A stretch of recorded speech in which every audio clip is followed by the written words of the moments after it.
Get up and brush off the dew on that turf today. Turf today. Turf today. Cut it and roll that dew on that turf today. Turf today.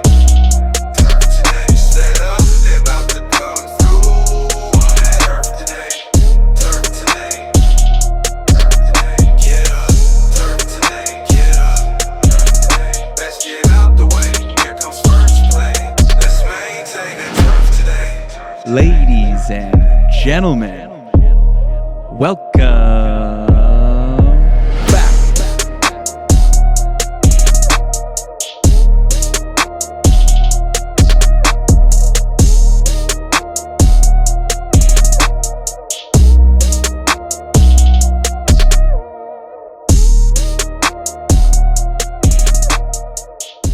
What is going on, everybody? Welcome back to Turf Today, recorded on the Superintendent Network and brought to you, as always, by Toro. Everybody, welcome. I'm Adam Kershane, joined by Brian Laurent. We got an awesome one today. This is one we've been looking forward to for a while. The Director of Agronomy at Big Cedar Lodge, Bubba Wright, joins Turf Today to get into a lot of fun stuff.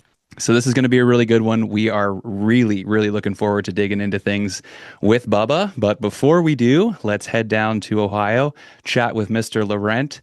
Happy Masters Week, brother. It is Masters Week, my man. Yeah, we made it. We made it. It's unbelievable how quickly this winter, at least down here, the winter's gone. I know you've been hammered with some snow and whatnot. Hold on a second. Let me let my dog in. He's going to freak out. Come on. Yeah, well, we've had lots of snow and people have heard me complain for a while, but I was back out blowing greens off the other day. Pretty much all the snow's gone, no frost, so we just need things to start warming up and we'll get the golfers out there soon. Yeah. Light at the end of the tunnel, which is nice. This is kind of that sign, right? The date on the calendar when Masters is here, that means it's time to get out and play golf again. So that's right. Yeah, we've been getting lots of content from people. You know, they're doing their first cuts or their opening days and stuff like that. So people are excited to be back at the course and working again, or either ramping up or ramping down, depending on where you are. Yeah, it's exciting times. And then down south, they're getting ready to go into their at least slow golf season. This is kind of when they start doing all their culture practices, and a lot of the private clubs will shut down and knock out everything they need to knock out and get ready for the fall when all the snowbirds start heading back down that way. That's right. So you watched a little coverage yesterday. We're recording Friday of the Masters. So did you watch a little Thursday action?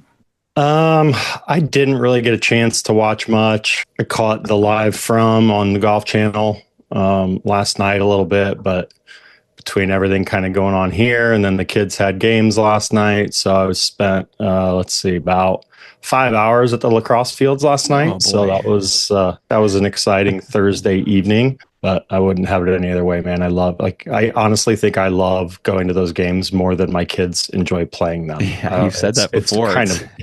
It's a big problem, man. It's a big problem. Well, it's good though. At least they got a dad that wants to be there. Yeah, that's important. Oh yeah. And I'm always like, at least Ethan, my goalie, he always wants me to record him. He wants me to do highlights for him. And then my dad, unfortunately, kind of with my mom's health, dad can't travel over and it's just absolutely killing him. So I've been trying to play around with some streaming stuff so I can, let him tune in and watch the kids. And I know that makes his day. And nice. So trying to balance all that stuff, man, there's a lot of pressure being, a dad with kids in sports. I bet. It's like shuttle service, make grandma and grandpa happy. And yeah, it's nuts, man. All the fun stuff going on. Nice. Well, hopefully you get a chance this weekend to sit down and watch it. Coverage yesterday was unbelievable. The course looks amazing. A little dry, which is fun. I can't really remember seeing too many, hot spots and things like that showing up on greens for the Masters. But, that just means things are firm and fast. Yeah. We're going to have some, I know Rory was 5 under yesterday, but I'm hoping we see some higher scores today and some tougher greens and things like that, tougher pins. Yeah. Yeah, we always see there's always a low number. Thursday, Friday, there's always a low number. Like I'm still expecting to see a 64 out there. Someone's going to go low one day, but who knows? Who knows? We will Um, see. The Masters Fantasy League we have going on right now on Turf Today is buzzing. I think the top 3 guys are all -8 or something like that. So Oh, wow. just running away Nice. with it after the first one. But a lot can change. And I think last year we did a little kind of like a first one just to put it out there and see how many people would want to join it. And we had like 22 teams. And this year we have over 110 teams. So it's really nice to see everybody engaging and playing along and following along, and be some good prizes for the top 3 winners. Yeah, that's awesome. The coolers were the prize, right? Mm-hmm. Yeah. Those things were sick. Very, very nice. Yeah. I talked to the guys from Standard about doing it, and we were talking about Yetis, and I was like, well, they're really expensive. We could probably get a couple more if we look for something else. And then we found the Pelican one, and the fact that it has different compartments, it's got a dry storage spot, it's got the lock on it and everything. Like, it's just perfect for being in the back of the cart. Yeah, absolutely. I saw you doing the little unboxing type deal or showing it off, and man, that thing looked amazing. Yeah. I was hoping I'd get to win one myself, but I'm in like 60th place right now. So you don't order an extra one just for you? It's probably a good idea. Yeah. We'll see. Might have to just scoop one once this is all over. Talk to a bunch of guys that have been down there at the Masters. They say they're basically in complete control of that golf course. Mm-hmm. It's no rain in the forecast, I don't think. Some winds, but they're going to be able to do whatever they want. So it could be a fun weekend. Should be now really you good. decide to come in, huh? Now you come in. Hi. I know. I had to leave the door open too, just in case he wants to come in. He's not scratching at the door or barking at the door. Yeah. Let me in, Dad. Yeah. No kids at home today? Are they? Nope. Everything's wide open. Yeah. Been really excited to get to talk to Bubba. This is going to be really cool. He's seems like a pretty interesting man, and he's got quite the job right now. Appreciate you joining us. Yeah. Thanks for having me. Very appreciative. Yeah, well, this is actually the first one where we've had somebody reach out from an agency. So we haven't even talked to you about this. It was somebody reached out from an agency that was representing you and said they wanted to come on the show, and it was kind of like, oh wow, nice. This is pretty. You cool. got an agent, Bubba? Yeah, I will say that was not my idea. I don't have any personal agents, but I think Big Cedar's just trying to get the name out there. So. Awesome. Bubba, we always like to start these things off and just give you a quick moment to introduce yourself. So tell us who you are, where you at, where you been, all that fun stuff. Yeah, absolutely. Bubba Wright, Director of Agronomy at Big Cedar Lodge. And I've been here for about 2.5 years so far. It's been going really well. And previous to that, I spent about a decade working for the Pebble Beach company, and got my career started, pretty humble beginnings in the Central Valley of California. I worked on a 9-hole golf course in Milwaukee, California. And if you don't know where that is, that's because not many people do. But it's at the southern entrance to Yosemite National Park. So I kind of grew up in the foothills of the Sierras. Just a great place to grow up and get connected with nature as a child. But from there, I went to a junior college, and at that time, I wanted to be a journalist. So I studied journalism and wanted to be a sports reporter. And like a lot of guys, I think they kind of get their start from having a passion for sports and the outdoors. And so I was no different. And so I worked in the Valley for a few years and finally figured out that working on a golf course is what I wanted to do and what I was good at. And I wasn't necessarily good at what you guys do, which is interviewing people and writing. So we're not very good at it either, Bubba, but we just do it. Fake it till you make it. Fake it till you make it, right? Yeah. But and from then I was pretty fortunate. I had a superintendent that kind of guided me in the path, and went on to Rutgers, their 2-year program, and got an internship at Pebble Beach and for the 2010 U.S. Open. So crazy to think that was about 16, 17 years ago. But and then spent there for about 2 years and worked at TPC Scottsdale, and then back to the Pebble Beach company. So I've been a few places in my travels. Nice. And then followed Jeff there to Big Cedar. I sure did. Yeah. He talked to me for a while. Obviously, I worked for him on the West Coast, for a couple of years, his assistant. And when he came out here, he just kept trying to convince me to come see the place. And after the 23 Women's Open, I finally did, and convinced me to come out. So it's been a great experience, but awesome. Pretty special. You mentioned your upbringing and kind of being in the outdoors. Was golf a big part of that? Did you enjoy playing golf, or did you just like being out in wilderness? Obviously, where you grew up is a beautiful part of the country. So which was it, a combination of both then maybe? Yeah, absolutely. And my my family has a pretty good little ag background. They were very heavily involved in 4-H and FFA. So having that background, kind of being a pseudo farmer, raising animals, being involved in those organizations, and then also just having a really big passion for sports. Growing up, I liked playing baseball, running track, those sorts of things. I actually disliked golf. My granddad drug me out there just about every weekend though, until I finally broke down and started to play and want to play myself. So I kind of credit him for getting me on the golf course, and then from there I ran with it. So Nice. definitely a blend of the ag background, outdoors, and a love of sport. One of the things that always fascinates me is that transition from I'm going to do this and then, oh, you know what? I'm actually going to get into the golf course. So take us back to that time in your life and making that decision, some of the people around you kind of, mentoring you and pushing you into the turf industry. Yeah, absolutely. Like I said, I was kind of all in as a journalism major. I joined the college newspaper, so they were kind of giving me assignments, going out, interviewing people, writing stories, and at the same time, I was working on a golf course, and I just found myself, I couldn't wait to be done with the school aspect and having to go write stories and get back out on the property and kind of see my work in front of me. That's really the original passion that I had for the business was, boy, I could see my work in front of me every day. It was incredibly rewarding, and being in a team environment, a lot of parallels there to playing a sport, being on a team, working together, for a common goal. So that was really the attraction for me. And like you said, having a mentor that I could look to and kind of guide me down the path, at least get me started, saying, hey, I know you're starting school, you're doing this, but here's a great program that you can get involved in. And it's not a massive step. Going to Rutgers is not like enrolling in a 4-year school. It's a fantastic program with a lot of resources really centered towards golf course maintenance. So I took that plunge and went out to New Jersey. And then from there, it just flourished. One of the goals after your first semester at Rutgers is you have to complete an internship. And I was like, all right, well, if I'm going to do this, how good can I be and can I really be truly successful? And so why don't learn from the best people I can?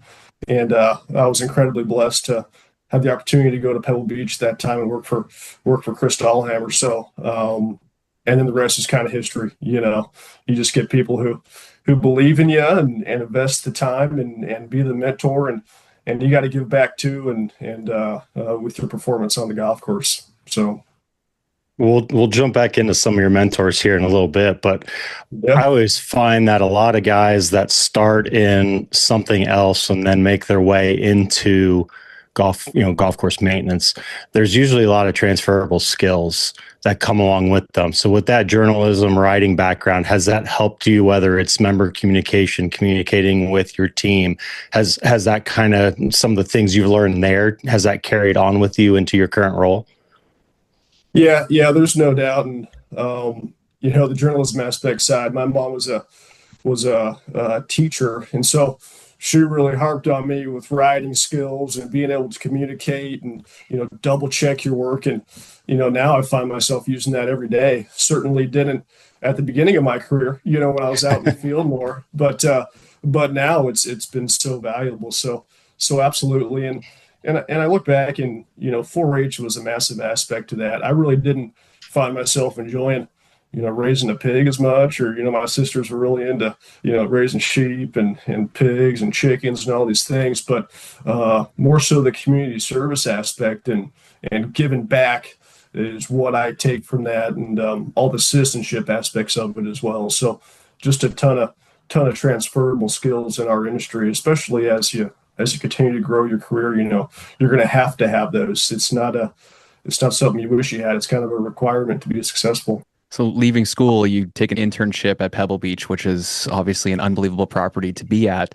And then you decided to stay there. So you decided to continue on with your career there and keep that job, and you worked there for a number of years? Yeah. So I interned there and went back to school and was really fortunate enough to come back. And I was an AIT for about 2 years. And I will say through that process, it was pretty eye-opening. like I said, I worked on a 9-hole golf course with 4 guys, and I moved to Fresno to go to a junior college, and a little bit bigger golf course, bigger staff, but just nothing compared to the size and scope. And I'm some kind of farm boy sitting here getting ready to help prepare a golf course for a U.S. Open. So it was a bit intimidating, very eye-opening, but my family kind of told me going out there, I remember this quote and still use it to this day was, it doesn't matter if they have you pulling weeds in the parking lot, you do your best at it and just kind of see what happens. And that was my mentality, and getting ready for an open, we had about 10 interns and I was the bottom of the barrel, and I was the last guy hired, and I was also the youngest. So I kind of had to earn my bones in that regard, but just an incredible experience. And from there, I got my first assistant's job at TPC Scottsdale. So I got to see that madness, with the tournament and everything. But another great experience. And inevitably, they lured me back, and I spent another decade on the peninsula. You mentioned earlier, you didn't need those writing skills early on in your career, but now obviously a little more office time, a little more administrative stuff required. I'm always curious to kind of hear people's take on that transition from being in the daily grind to now you're, more manager status, and the stuff that you did that you maybe didn't love to do. I mean, I don't think I've ever talked to anyone that loves digging holes and, repairing irrigation, all that kind of stuff. But, the hands-on aspect, I know a lot of people love to be hands-on. Did it take you a while to adjust to more of that managerial administrative role versus being in it with the guys? Yeah, absolutely.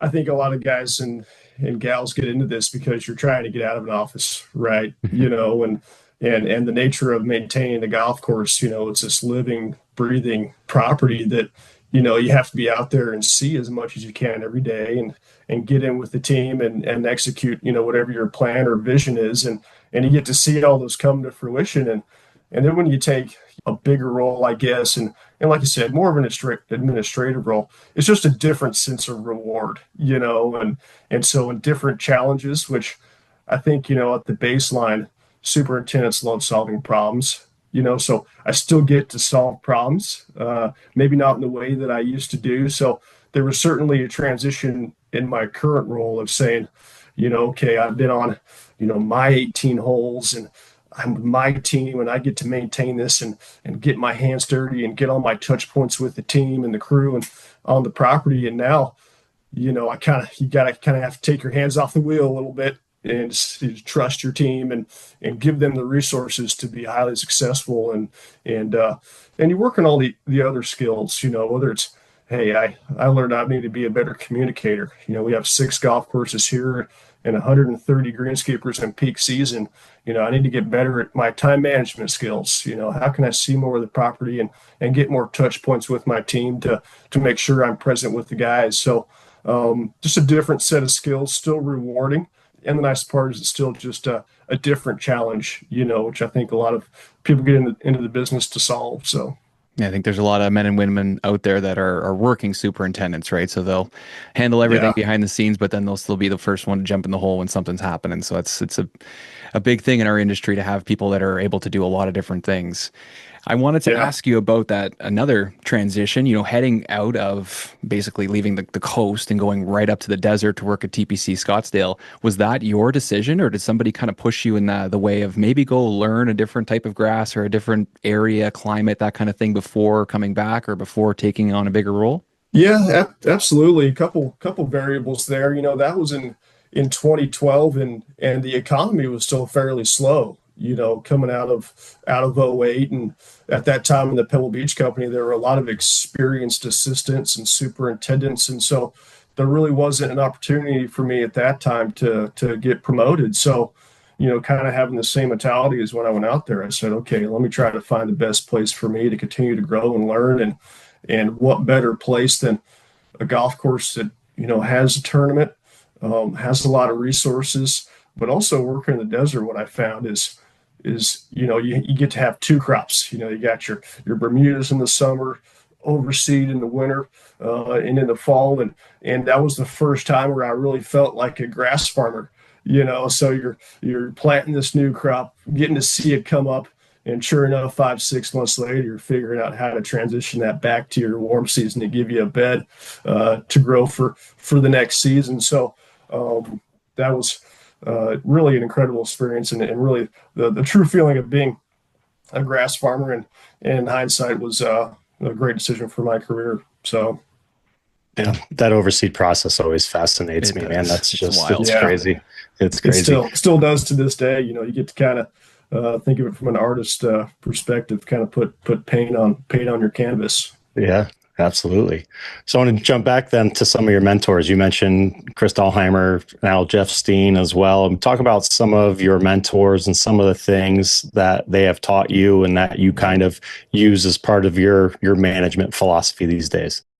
That's a long list of mentors, when you really put it out there. And if I miss anybody, I apologize, right off the gate. But Chris was, great for me because one, he's an expert in what he does. He's passionate about what he does. So what I took from him is just, hey, you can always get better. There's always some lever that you can turn. I don't care how good that tournament was or how well the team is operating. There's always something that you can improve on, and level-headed and approaching it with a workmanlike positive attitude. And even in Scottsdale, I got to work for Jeff Plotz and Brandon Reese, who's now the director there, and then Jeff spent some time at Sawgrass. So just really leaders in the field. And I think what I found was, you get into it and you're trying to learn as much as you can on the agronomic side. You're saying, okay, what are all these, agronomic programs and chemicals and fertilizers, and, what's my proper watering practices? But what I really take away and as my career has grown is just, how they approach their personal relationships. How do they manage the team? How do they improve morale and be a mentor? And how do they deal, with different vendors and all these personalities, and if you look at, the course of a week for a superintendent or a director or whatever your role is, you're going into the pro shop, then you got a meeting with the vendor, and then you got a staff or a personnel issue or something on the golf course you need to address. So, you have all these touch points throughout the course of your job. And so learning how to navigate all those relationships, has probably been the biggest takeaway in how you present yourself and present yourself to the team and build a quality team. So a ton of takeaways. I've been, incredibly fortunate to work for some very competent and caring people that have guided me to the person I am today. So, and that's, now in this part of my career and my role, it's, man, how can I be that person that has people look up to me in the future? So very rewarding and very fortunate. So when you talk about your leadership style, is there somebody, one of your mentors, that you kind of model, your leadership style after, or is it sort of just pieces from everybody you've worked from? Yeah, I've certainly tried to take pieces from everybody I've worked from, and Chris kind of told me that early on, just saying, hey, there's going to be things that you might admire about me and things that you don't. And so you just got to take those pieces and try to mold it into your management style to ultimately find what works for you best. And all those guys, had so many more positives than negatives that I've been able to draw after and use as a resource for my own style. But if there's a young turf manager out there, just try to work for as many great people as you can and lean into that mentorship. Yeah, that's key. You got to find the right fit. You got to find the right person to learn from. That makes the world of difference. And it's not always about, hey, I got to work at a top 100 or a tournament course. There's just a lot of great people in different parts of the business that can help you out. Yeah, absolutely. You mentioned you got your start at just a little, basically mom and pop 9-hole golf course. How did that experience, being involved with a place that probably has an extremely limited budget, you're doing everything, how did that experience kind of shape you and guide you to where you are now? That was probably the funnest part of my career, to be honest.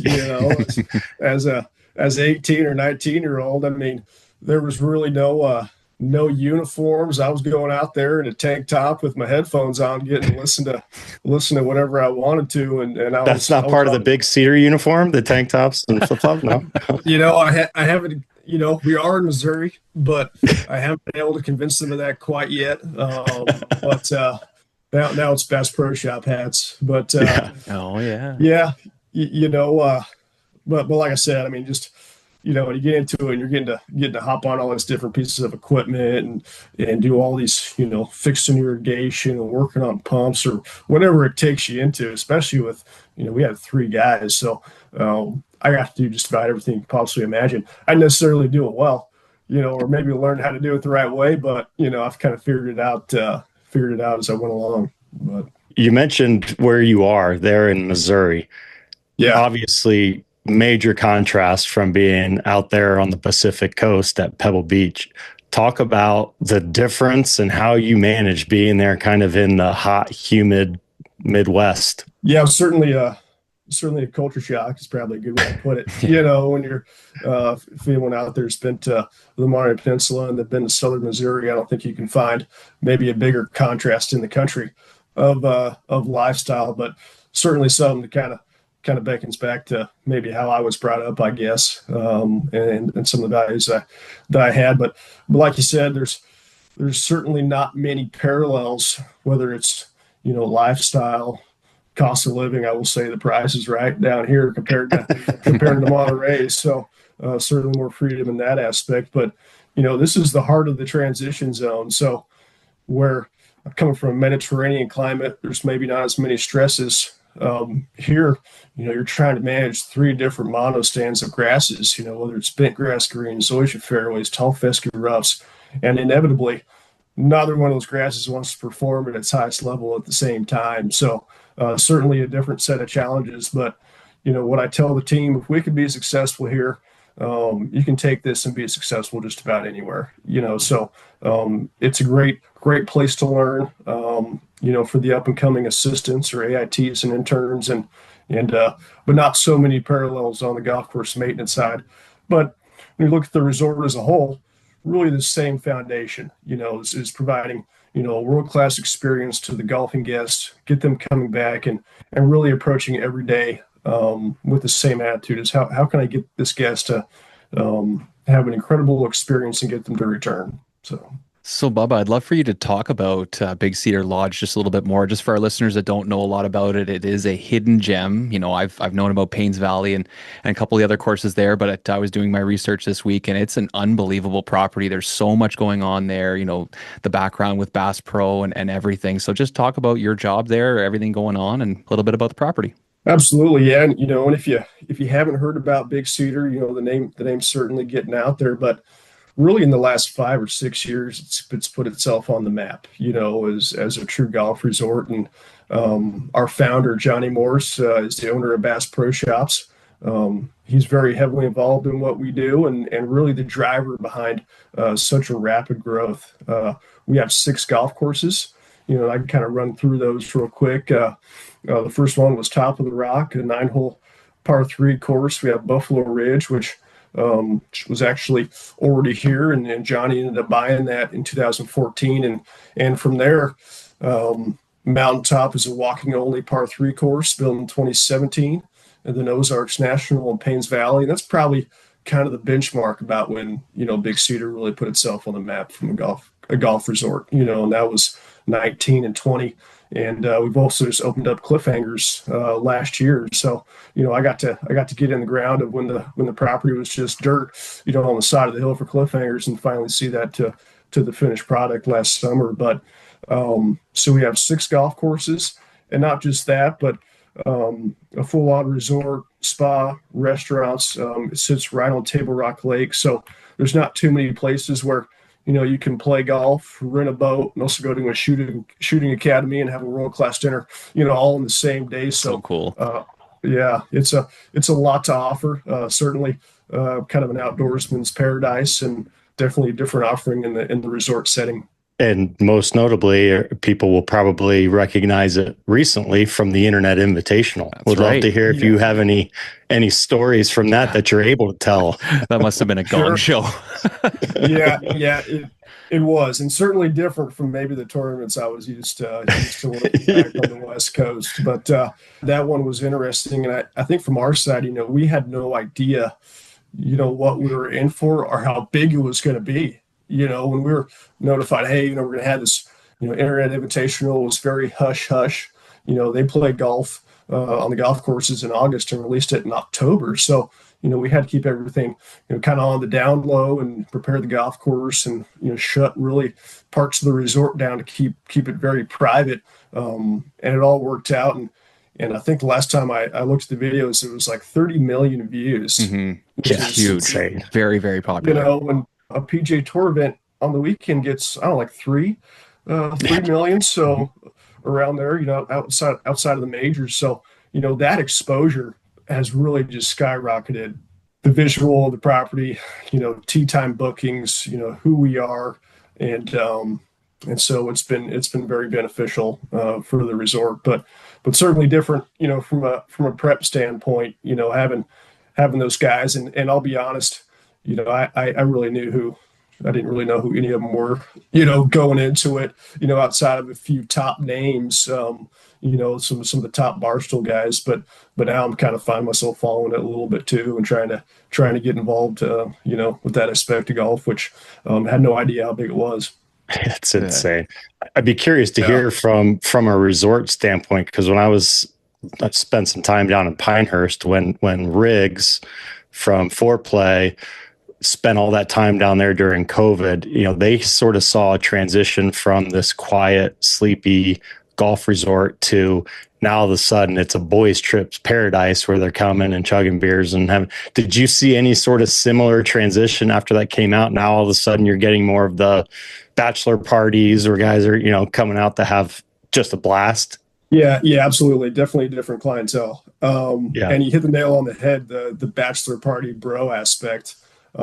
We have a part of our business in the reservation side that we call buddy groups, and that's groups over, I believe the number's 12 to 20, when you think about that, well, that's a prime bachelor party, right? Mm-hmm. And that number has, I think, tripled year over year for us. So can't really give all the numbers away, but the clientele has just shifted, to these guys coming from all over the country, whether it's Dallas, Chicago, New York, Florida, California, and coming out to try to create their own Barstool Internet Invitational, and have their own tournament. So it's a different clientele, but it's a great clientele. They're coming out here and they don't mind spending money to have a great experience, and they still have a little bit of respect for the game. But you might hear a few more speakers on the golf course here than maybe what elsewhere. But it's been fun, and for us, hey, if that's our identity and that's who we are, that's great, and because obviously it's attracting new people to the game. Yeah. Golf's supposed to be fun, right? Let them, as long as they're respectful of other people in the golf course, let them come out and have a good time. So they probably want that designation on those the booking reservations too, just so they know where to put them on the property when they come to stay. Like they're going to be loud. We're going to put them way over there. Where we can hide them and maybe have security on call later. But just kidding on that one. It's certainly helping grow the game, allowing the game to be more accessible for more different types of people, which is huge. And for people who have not watched the Internet Invitational, the production on that was unbelievable. It was so well done. And a lot of it has to do with the property they were at too. Some of the shots and, sunrise, sunset, all that kind of stuff. It was really well done. By the time they start next year's, whether it's at your course or somewhere else, that's going to have more than 30 million views. It's going to keep going. Did they make you sign an NDA? Yeah. I did. Yeah. Oh, yeah. That's no joke there. We all did because there was money on the line. Right? Yeah, big money. They had a prize of $1 million. So we had to keep it hush hush, and even outside of a few people in the operations side, we didn't even know who won. So our team didn't know who the champion was because that was the big reveal later on YouTube. So. Pretty interesting event to go through, but just a different aspect to it for sure. Yeah, Portnoy doesn't mess around. He keeps things high and No. tight.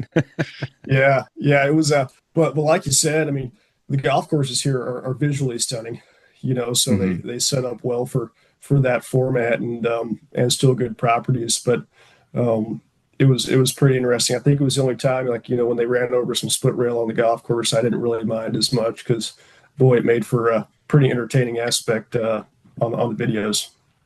So speaking of other things filmed out there, the one thing that popped up for me was the show Ozark. I don't know if you've seen that or not, but Jason Bateman, an unbelievable drama. If you have seen that show, does it do the Ozarks justice? Is that really what it's like living out there? Yeah. I haven't necessarily hung out with those people from the show or those kinds of people on the show quite yet, but there's certainly some parallels. And I think, where that took place was up at Lake of the Ozarks, which is hour and a half, 2 hours north, and it's kind of a party lake where a lot of people go from Kansas City and St. Louis. But definitely the setting is similar, right? That's kind of the lifestyle, the lake lifestyle, and being in the outdoors. But I watched a couple episodes of that actually before I came out here, and haven't turned it on yet since I've been here. Maybe trying to avoid thinking about potentially, that's potentially in the middle of the night. Yeah, right. So you didn't use that show for research, deciding whether or not you're going to go out there, did you? No, I try not to let that influence my decision. That's good. I certainly wasn't running from anything, maybe the way they were. But what are you guys? Are you guys 12 months a year down there? I'm not sure what your climate is during the wintertime. Yeah, we're a little too far north to be running for 12 months out of the year. We keep a couple golf courses open because we do get 5 inches of snow roughly in the wintertime and get some pretty consistent below freezing temps. But we do keep a couple courses open just in case you get the random 50-degree day and people want to get out and play. But our season ramps up in March and ends at about Thanksgiving. So still a wide season for a northern golf course. Interesting. And one of the things that I recognized about the course is obviously a lot of natural areas, and you guys do a great job about conservation, sustainability, and that kind of thing. Talk to us about some of the wildlife conservations you have on the property, because when I started reading about that, that's pretty interesting. Yeah, and that's you can imagine working for Bass Pro and Johnny Morris. Conservation is really at the heart of what we do, and so it's a part of our mission statement and something that we take very seriously on a daily basis. And whether having the golf courses be Audubon Platinum certified, having the resort have the same designation, but the golf courses on an individual basis, there's something really unique on every property when it comes to conservation and protecting wildlife. And you look at Top of the Rock, it's basically the botanical garden from the things that we plant and maintain, and we have our own section of our maintenance staff, and all they do is maintain flower beds and trees and that health of the golf course. And then on this side of the road, Buffalo Ridge, we have 2 herds of bison on the property that we manage and maintain and feed and water, and they have their own breeding program. So, when you're sitting on the first tee, you get to see, a herd of buffalo out there, which is pretty cool. You don't get to see that everywhere. Was that part of your Rutgers training, learning how to take care of buffalo, bison? Yeah, maybe more so on the 4-H side, but fortunately, someone else takes the majority of that, and I just kind of get to watch them. But definitely unique. Over at Ozarks, we actually release pheasants. So I am directly involved in that. And so that's our golf course logo is a ring neck pheasant. So we release those throughout the year and harbor that population. And then of course, Bass Pro Shop, we got a lot of bass ponds as well. So very healthy in that regard. But it's really at the heart of what we do, whether it's through recycling, sustainable practices on the golf course, collecting rainwater for irrigation, things like that. So big part of what we do working for John. And I want to get to John here in a little bit, but I think one of those big misperceptions about the industry from those on the outside is that, we're so wasteful and, polluting the environment and all that. And I know you guys, make a big deal of doing everything the right way, but I think in general, superintendents are always looking to do things the right way and protecting the environment. I just would be curious on your thoughts of just the industry as a whole and maybe some of those misperceptions from the general public. Yeah, yeah, absolutely. And I will give credit to the GCSAA for trying to do a lot on the advocacy side, working with governments and local agencies. But superintendents in general, we get into this because we do love the outdoors and we love conservation and we love nature, and that's a big part of what we're trying to do is how can we maximize golf course conditions while using less resources. It's still a business and you have to have a product, but we've gotten very creative on that side about everything that we do, whether it's from organic fertilizers or utilizing reclaimed water, even in the autonomous, what you're seeing from that side, not using, fuel and oil and labor. Really a golf course superintendent is a steward of their environment. When you think about these golf courses, especially in an urban setting, is that better as a Walmart parking lot? And no offense to Walmart, but or is it better as a really a wildlife refuge, and a place to get outdoors and connect with nature? So you mentioned GCSAA there as well. I'm glad you did, because Johnny was a recent recipient of the old Thomas Morris Award. Talk about maybe his involvement, his interest in what you all do as the agronomy team there. Well, he doesn't call me a director of agronomy. He still calls me a grass farmer. But we'll try to break him out of that at some point. But that's just his sense of humor. But he loves golf. I'm pretty sure he's down in Augusta right now watching the tournament. But what he's done for the industry and highlighting the Ozarks and doing that, having golf courses and getting people from all over the country to see this beautiful part of the world is pretty special. And what's unique about John, his son JP as well, who's heavily involved in the golf side of things, is the vision they have is really incredible. You go into a Bass Pro Shop, it's not just a retail store, it's an experience. And you have the same feeling on our golf courses where, boy, I'm not here just to play golf. I'm really getting an incredible experience, whether it's from getting free bison hot dogs at the turn station. And when I say turn station, it's kind of a Taj Mahal of hot dog stands, so very, very well done. Or the hospitality side, Greg Thomas, our director of golf, they do an outstanding job of really genuine Ozarks hospitality. And you go on the properties themselves and, you're going to see water features or Amish bridges or whatever it might be that is so much more than just a golf experience.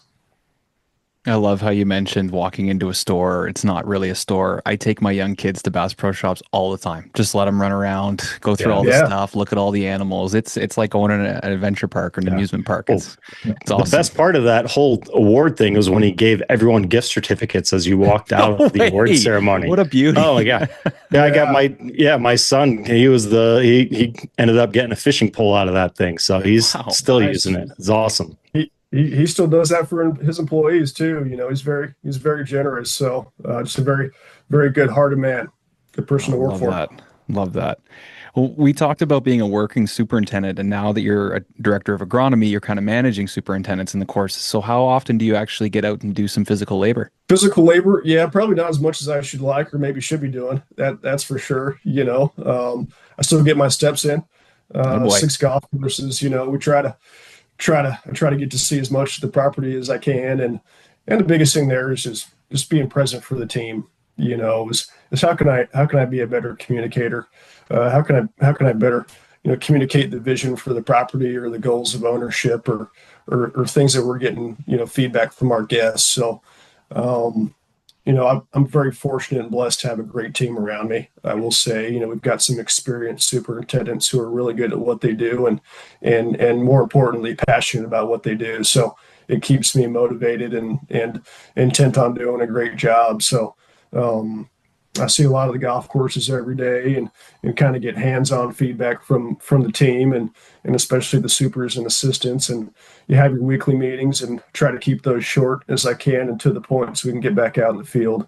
But it's definitely different. I've kind of made it a goal this year to try and just get out and just cut cups every once in a while with the guys. It hasn't happened quite yet, but still on my to-do list, and kind of get back to really the foundation of what you love doing. You mentioned it's a big property. I'd love to hear, like, how far is it, or how long do you have to drive from one property to another, and how challenging does that make it to stay in touch with your teams all the time? Yeah, it can be, and that's kind of the balance is trying to be as present as you possibly can. And we have 5 golf courses that are really centrally located, so it's a bit easier for me to get around and navigate these properties. But they also sit on about 6,000 acres, so it's a wide area to cover. And over at Top of the Rock right now, that's about a 15-minute drive for me in a vehicle, in a truck, and then we're working on building a new putting green that's about 50,000 square feet. Ooh. And also a putting course, a 9-hole putting course, another great offering for the guests. But with all that activity going on, I find myself going over there a couple times a day. Well, that's pretty much guarantee you're going to spend an hour on both those trips. And how do I manage my time and be present? And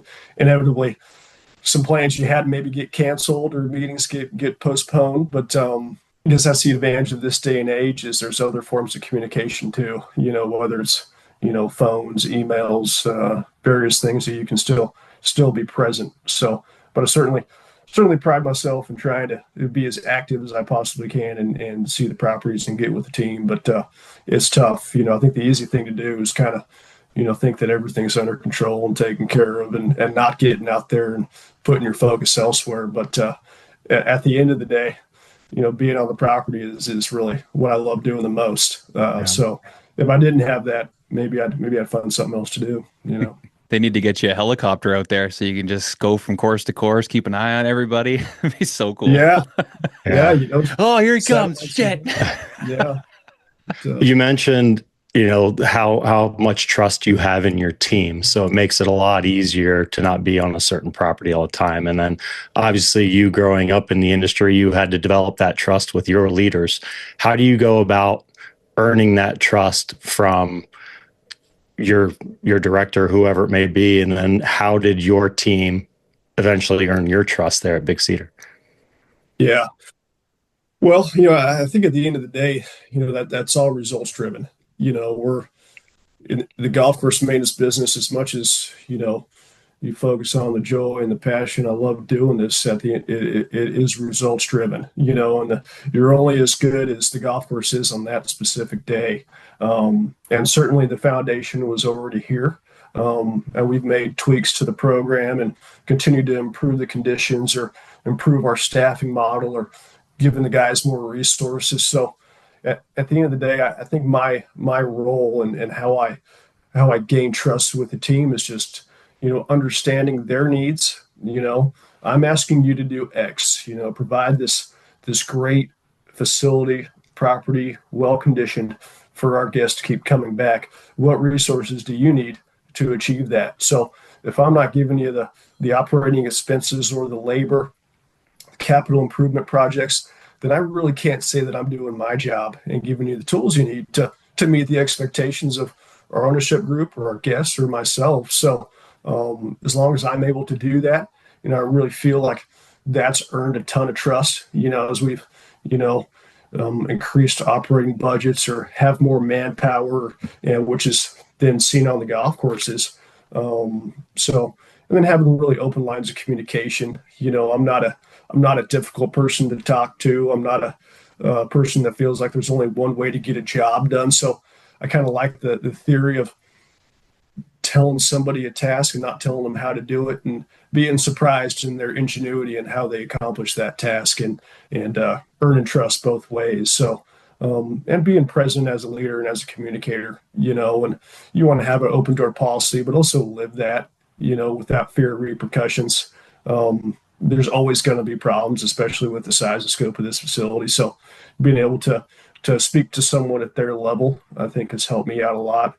Not just because you have a title doesn't mean you're better than anybody. Meeting them at their level and solving problems as a team has been especially beneficial for us. And I tell the guys, as long as the results are there on the golf course, I I don't care what time you leave. Probably won't be noon in our business, but if the job's getting done, you manage your time appropriately. So You've said the word communication many times now. Talk about the importance of communication. I always tell people, growing grass is just kind of part of the job, but the communication, the leadership, those other soft skills are going to take you further than anything else. Talk about the importance of communication in your role. yeah, yeah. And I wasn't always a great communicator. I was probably someone who wouldn't mind sitting in the back and listening and not having to put myself out there as much. But it's incredibly vital in my role now, but it's going to be vital in any superintendent role, no matter how big or small your operation is, because you're doing it every day, whether you realize it or not. And that's something as simple as communicating course conditions to the pro shop or your ownership or your members or your team. And kind of what I find myself is, even when I approach someone on the crew, I always try to think of, what's my end goal for this conversation? What's the goal I'm trying to achieve? How am I trying to make this person feel when I walk away? And how do I want to feel, when I walk away about, has my message been received? And how can I continuously tweak my approach for that individual? So it's something that I never stopped trying to work on, because I also know it was probably a weakness at one point, and I'm not where I want to be, but being an effective communicator, you just can't put a value on that, especially in our business. So, and a lot of times when things aren't getting done the way you want, it's probably because maybe you didn't communicate it in a proper fashion, or somehow make that person feel motivated that it's their idea or they're part of a mission that's bigger than themselves to accomplish that task. So just incredibly important in our role, and something you always got to keep working on, for sure. Is it something you mentioned that you were the guy that was comfortable sitting in the back? Is that something that you told yourself, I have to work and improve on being a better communicator? Yeah, absolutely. And, I think probably it's like an example, when you become an assistant, you're thrown into things that you never have to do, like talking to a vendor. I was probably the last guy that wanted to, pick up my phone and make a phone call or understand the value of that relationship, with your vendors or people that you have to work with. But, it's something you got to kind of break yourself down and put yourself in a lot of new scenarios that are going to make you feel really uncomfortable, and same with the golf course. You've never mowed a green before. Well, you're never going to learn unless you put yourself in that scenario and learn how to do it really well, and so communication is the same. I mean, try to tackle public speaking skills. I mean, this scenario right here, I still get nervous doing stuff like this, but hopefully as time goes on, you feel more and more comfortable and can kind of convey the message that you think of, that you have in your head, or how you want to sound, or the ultimate goal of the conversation. Well, a lot has changed over the years. We see it in sports with coaches and that old school mentality and yelling at people and trying to motivate and being hard and all that. And I love how you talked about, prepping for a conversation and really trying to customize things for the individual, because not everybody learns the same way. Not everybody can handle, being talked to a certain way. So it's very customizable. And I like how you recognize that. And the more that people can recognize that as leaders, it's going to make everything a lot better and easier for people to get along. Yeah, absolutely. I think for the first time in my career, I'm starting to kind of feel like one of the older guys. Maybe I'm the old school guy now to a point, because the trying to connect with the younger generation continues to be a little bit harder and harder for me. Personally, just because I'm starting to get removed from that. So how can I meet on their level and what motivates them? So it's a different challenge, and I guess stuff like Barstool is what motivates them. So. Yeah, gets them going. Always young at heart, though, Bubba. Always young at heart. Oh, right? Yeah, absolutely. Exactly. A little bit different here. I wanted to ask you something specific about a certain person. Did you get to work with Michael Knoll? I did. Yeah. So we had him on the show a couple of years ago. He talked about his journey and everything he's done and all that. So I'd love to just hear an outside perspective on him and everything he's done for himself in the industry. Yeah. I mean, if you've heard his story, it's very inspiring, number one. And I wish I could take credit for any of that, but it's really been all him and his work ethic and his passion. He's very, a very committed, passionate individual. And, we hired him at Pebble Beach as an AIT. I believe that was 2017, 2018, and we're going into a U.S. Open. And, he kind of came in and told us his story. And if you could think of the exact opposite of golf course maintenance and all those qualities, he was in the corporate world in San Francisco, living that lifestyle. And he came out down here and interviewed, just get his foot in the door. And I was like, this guy's not going to make it. There's just no way. He's going to get his fingernail dirty. Yeah. It sounds great right now, getting to work out, on a golf course, but eventually it might get to you. But he's just taking it and ran with it. And his success is a pretty inspirational story in the industry. And for anybody, looking to get into it later in life, and if you know his personal story and the challenges that he had, there's nothing better than a comeback story. As Americans, I mean, that's just what we love. I know I love it. So he's a perfect example of that, and very proud of all he's accomplished, and I know he's not done. And I think what's really impressive about Michael is, how he's given back. He's telling his story, and he'll volunteer at prisons and tell his story to those guys, and whatever walk of life people are from, he's trying to help. So, actually just saw him at my wedding a few weeks ago. So really good dude. Nice. Yeah. Along those lines, I mean, how much pride do you take in training and moving people along? That's a big part of it, here, just you think of from a business standpoint, it's not just something you want to do, it's something that you have to do. And you better be successful at it or else you're going to fail. We have 15 managers between our superintendents, our assistants, and also our equipment tech. So it's something that you really have to commit yourself and take a lot of pride in. And like I said earlier, it's how can you reach those people and find out what makes them tick and what are their goals. So hopefully transition to that side of my career now too, being a quality mentor.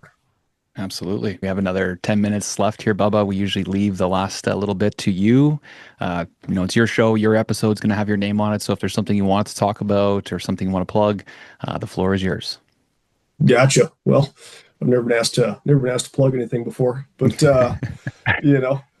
hey, just really appreciate you guys having me on and all you're doing for the industry. And it's incredibly important that superintendents, we're kind of back of house. And so we don't always, when things are great, we might not hear about it, but we certainly hear about it when things aren't great. So, what you guys are doing, giving some exposure to the superintendent and giving them a bit of a sense of pride is incredibly important. So appreciate all you're doing. And, just thank you.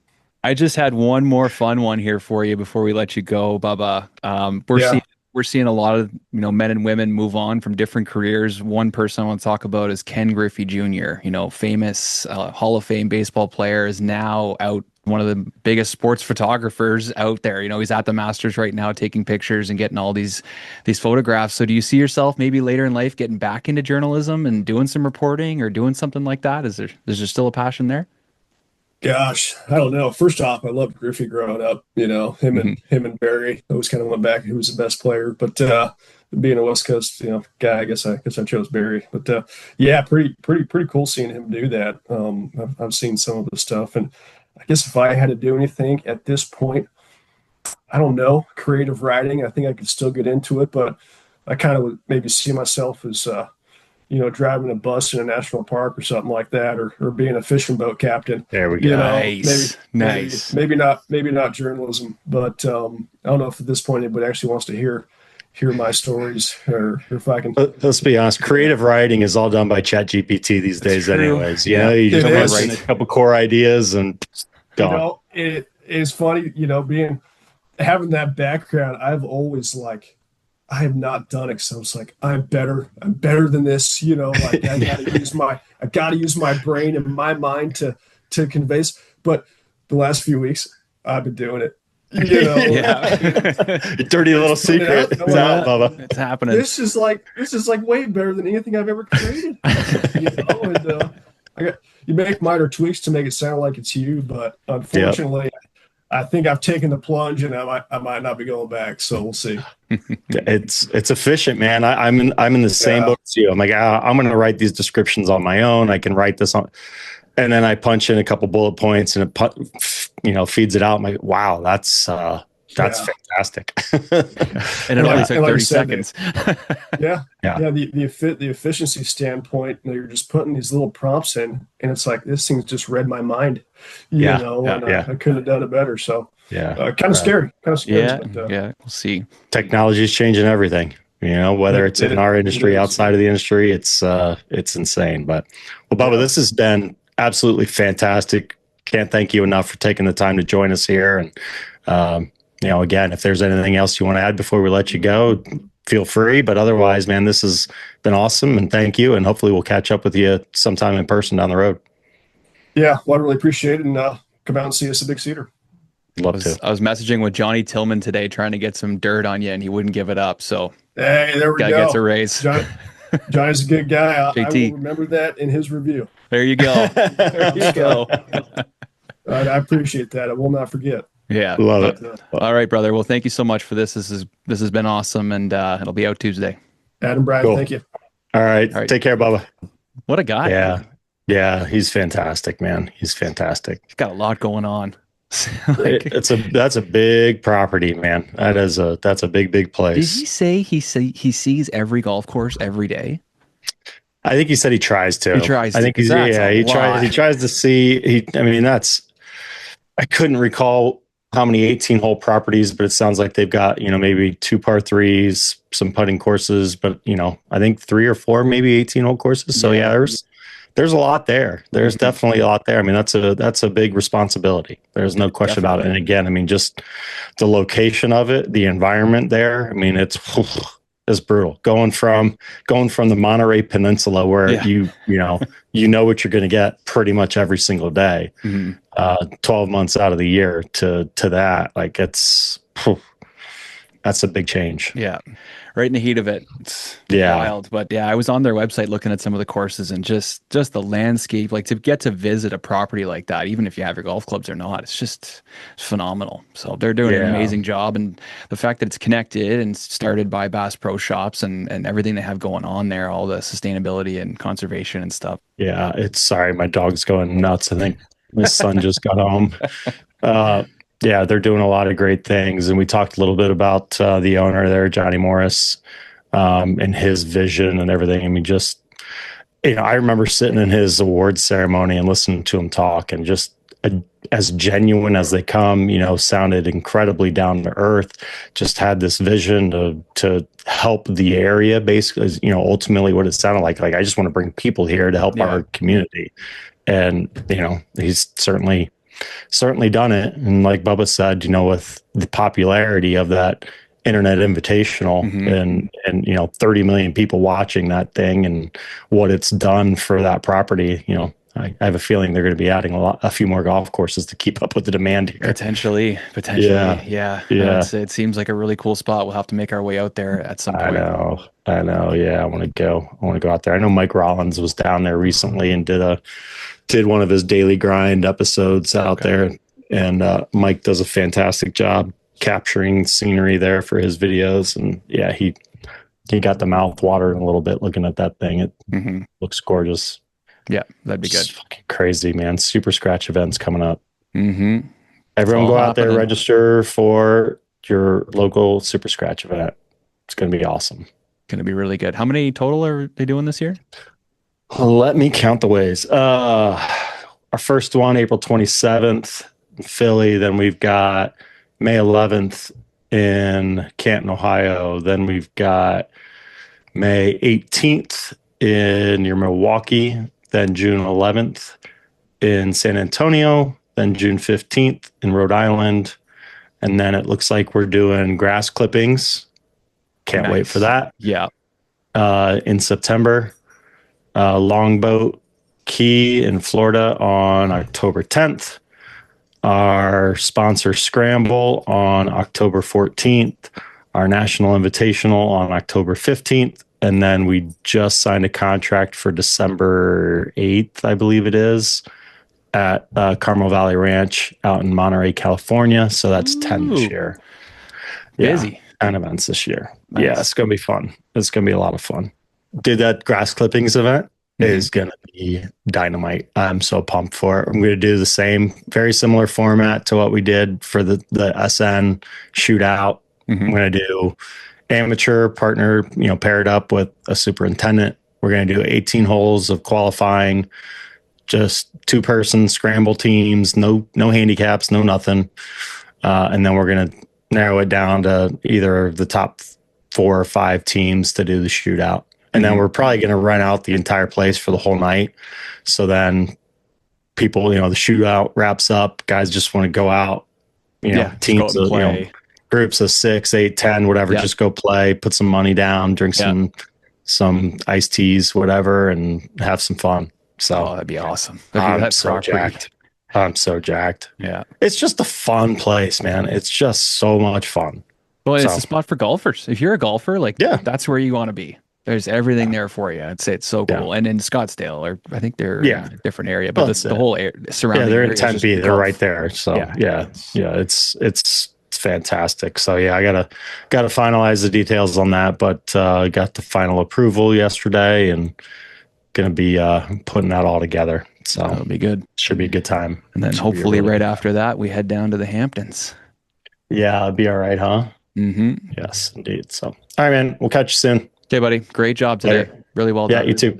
Get more done across your operation with Toro's autonomous solutions, including the GeoLink Fairway Mower, Turf Pro Mobot, and Range Pro Ball Picker. Each machine is designed to handle select tasks on its own, helping your crew stay focused on other priorities. Toro's autonomous technology supports consistent results and a smoother workflow from day to day. Learn more about how these innovations can elevate your operation at toro.com/autonomous. Toro. Count on it.